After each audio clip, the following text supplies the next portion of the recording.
نیت کا بیان۔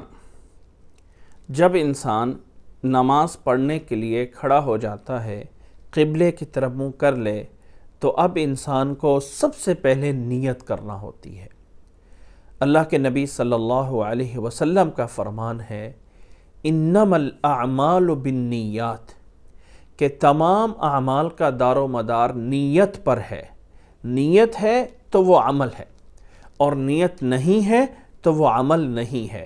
نماز سے پہلے بھی انسان کو نیت کرنا ضروری ہوتا ہے کہ یہ میں نماز پڑھ رہا ہوں، اور اس نیت کے کوئی الفاظ نہیں ہیں کہ انسان اللہ تعالیٰ کو یہ بتائے کہ میں یہ والی نماز تیرے لیے اور فلاں جگہ پہ اور اپنا منہ قبلے کی طرف کر کے پڑھ رہا ہوں۔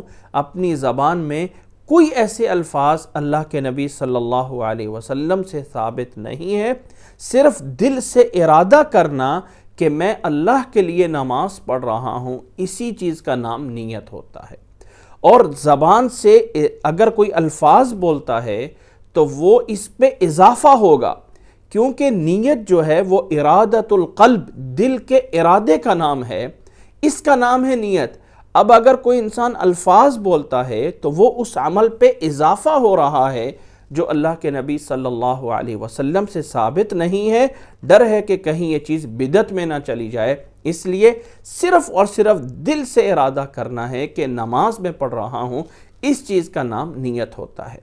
اور نماز کی نیت میں دو چیزوں کا خیال رکھنا ہوتا ہے۔ نمبر ایک یہ ہے کہ انسان اس نیت میں یہ عزم کرے کہ یہ میں خالص اللہ کے لیے نماز پڑھ رہا ہوں، اس میں میرا مقصد کسی دوسرے انسان سے یا کوئی دنیاوی فائدہ مقصود نہیں ہے، یعنی کسی اور کو خوش نہیں کرنے کے لیے، بلکہ خالص اللہ کے حکم کو پورا کر رہا ہوں، اور اسے اخلاص کہا جاتا ہے۔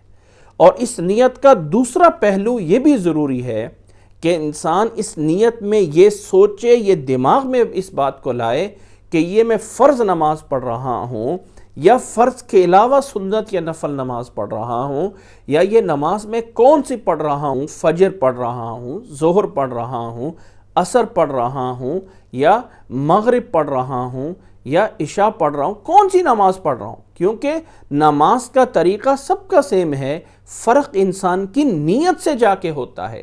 اس لیے نیت میں اس چیز کا فرق کرنا ضروری ہے، کون سی نماز پڑھ رہا ہوں اور نفل پڑھ رہا ہوں یا فرض پڑھ رہا ہوں، یہ فرق نیت سے جو ہے وہ ضروری ہوتا ہے۔